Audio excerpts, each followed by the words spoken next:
Zas som tu. A zase riešim CF Moto moje, 300 NKčko. Sezóna bola dobrá, ale narazil som pár problémov. Samozrejme, po sezóne treba vymeniť gumy, alebo pokiaľ si dobre jazdil, treba ich vymeniť, alebo pokiaľ sú staré, alebo máš hociaký iný dôvod, prečo vymeniť gumy, tak si ich proste vymeníš.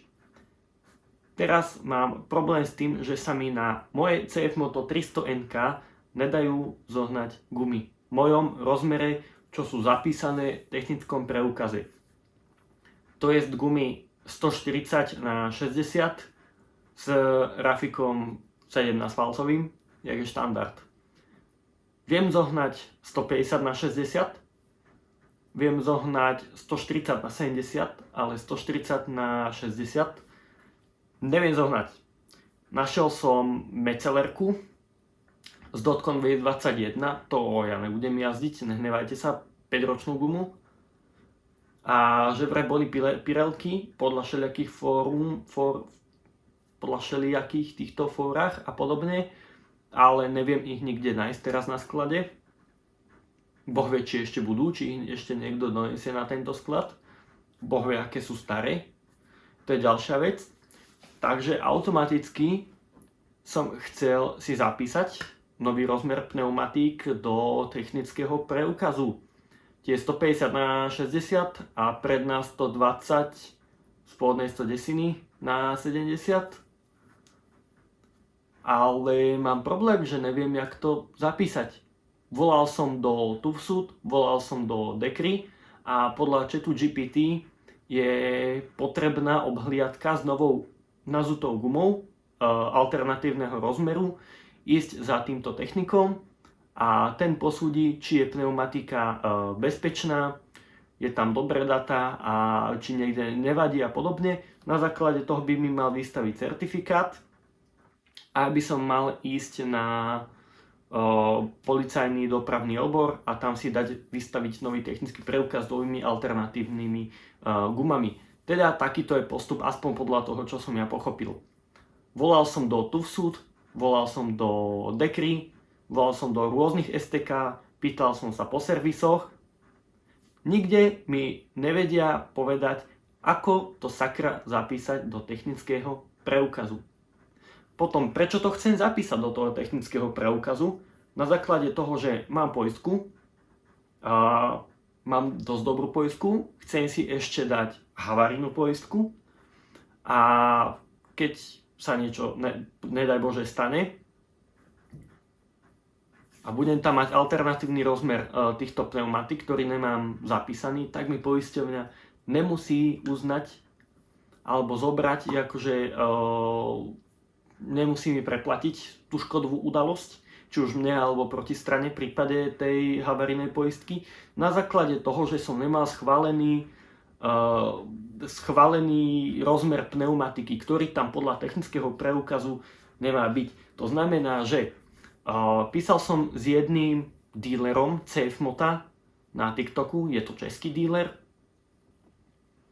a ten mi povedal normálne, to by som nečakal od dílera, že majú takéto spôsoby, že obuje sa tam štandardná 150 na 60 guma a pred STKčkou sa tam hodí naspäť stará 140. Mačka mi tu na dvere klope, to je jedno. Nechápem, prečo to takto robia Čínanci.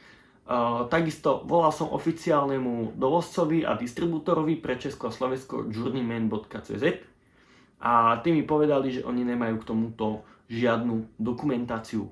Čiže stále mi ostáva otázka a dúfam, že niekto túto z publika alebo s nejakým ričom mi tu poradí, čo s touto gumou, nakoľko sa mi nedá zohnať a keď nechcem zoháňať gumu v tomto rozmere, tak ako si zapísať nové gumy, to by som bol asi najradšej, lebo by som si dal tam Michelin Road český, gumy, ktorým osobne verím a nemám s nimi problém.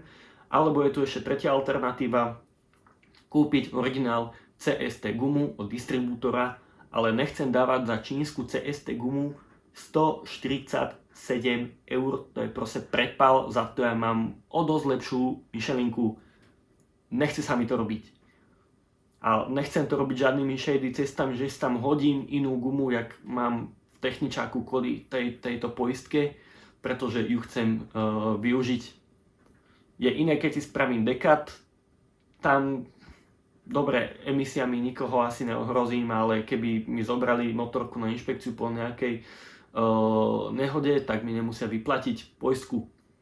Kvôli tomu, že som aj mal v poriadku technický stav motorky, lebo tam boli iné gumy, ako zapísané výrobcom v technickom preukaze, že je to modifikácia, dosť výrazná modifikácia motorky.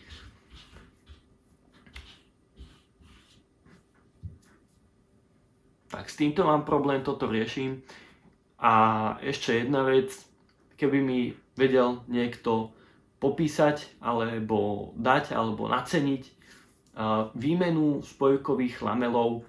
OK, toto sa priznám, toto je moja chyba, pretože menil som si v nej sám olej, ale dal som ho tam, vymenil som filter, išiel som tam dať olej. Musím pustiť tú mačku.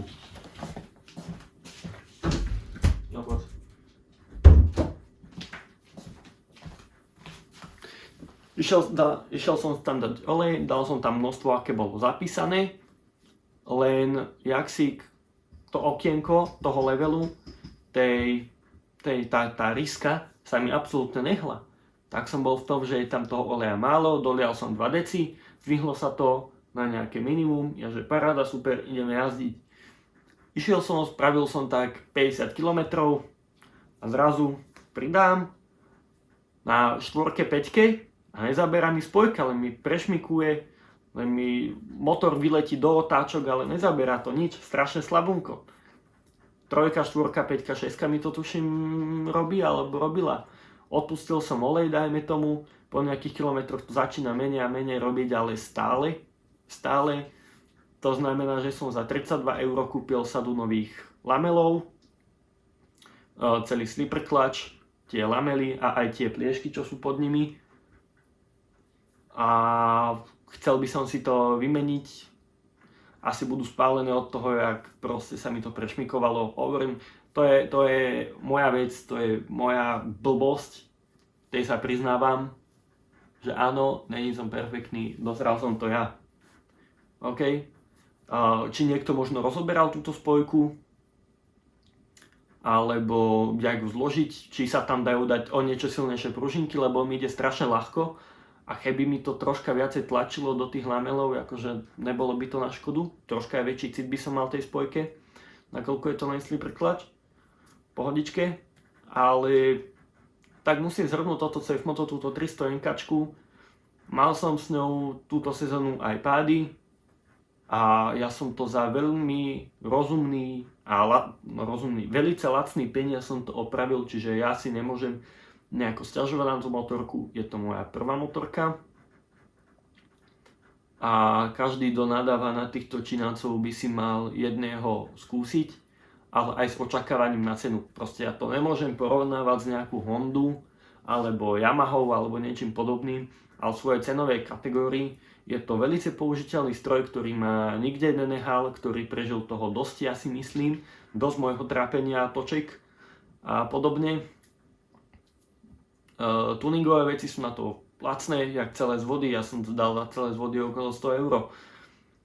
Fungujú parádne, všeobecné diely, podobne, s tým nie je problém, nakoľko cez AliExpress mám dealera, ktorému napíšem, poviem mu part number a on mi to všetko zoženie a pošle mi to. Čiže nemusím ísť ani cez nejakých oficiálnych slovenských distribútorov, ale o súčiastky sa vôbec nebojím a je ich kopa. Tak toto je všetko pre toto video a bol by som rád, keby mi napíšete, čo ohľadom tých gum, možno čo vy ste spravili, čo vy by ste spravili ohľadom tých gum, ale strašne by som tam chcel dať tie 150-ky, tie širšie a teda ich zapísať, len nemám ako a asi je to iné v Českej republike ako slovenskej. A čo s tým slipper clutchom? Ako to vymeniť, možno nejaký tutoriál, možno servisný manuál by som potreboval na to, ja by som to spravil aj sám. A Inak nič, taká recenzia reálneho používateľa, ja som tento rok teda na ne spravil šťastných 14 000 km, viac menej šťastných, ale motorka mi stále žije, mám ju v garáži, teraz zimuje, bez baterky a ešte týmto toto video hasne, mám tieto dve otázky, s motorkou som v skutku spokojný za tie peniaze. Nevedel by som si predstaviť, keby kúpim Japonca, takéto nejaké servisy, tu riešim nejaké spojky, alebo nejakých plastov, napríklad nejaké CBR 500, CBR 500R, čo je celá okapotovaná.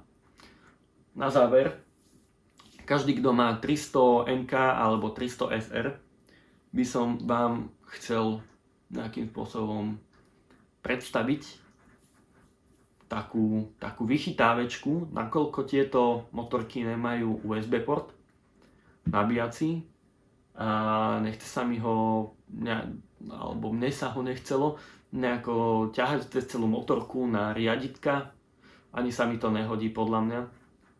Tak som vymyslel takú vychytávečku USB port, ktorý sa pretiahne len cez sedačku do sedla spolujazdca. Je to na baterku, je tam poistka, momentálne mám nejaké beta testingy, mám dve verzie tohto, takú obyčajnejšiu a potom aj s USB-C. Tú prvú verziu vám hneď môžem ukázať.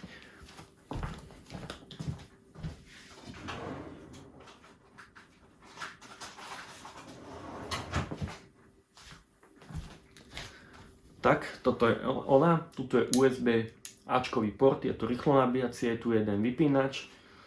Sú tu ihlice, ktoré sa napoja na baterku a momentálne je tu sklená poistka, ale už robím verziu aj s autopoistkou a vlastne jedná sa o to, aby to bolo čo najmenšie a aby sa to zmestilo do toho sedla spolujazdca, lebo tam nie je veľa miesta, a aby sa to zmestilo aj s T-boxom, ktorý mám ja, a je tam problém hocičo natrepať, ja tam ledva natrepem techničák od tej motorky pod to sedlo, takže na mieste sa tu veľa šetrí a toto je taká menšia vec. A potom máme ešte verziu 2, ale keby máte záujem, vám to chýba, kľudne mi napíšte pod komentár, možno vyrobím nejaké 2-3 verzie a môžem vám ich rozposlať, samozrejme na vaše riziko.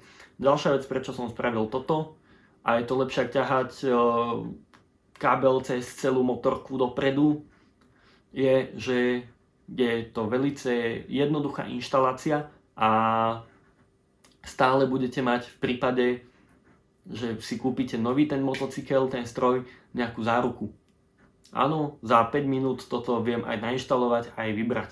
Je to fakt, je to spravené velice jednoducho a konkrétne pre tieto dve motorky. Takže keby bol záujem o tieto nabíjačky, je aj s USB-C modelom, ktorý testujem ja, ktorý má 24 W a autopoistkou. Ďakujem vám a dovidenia.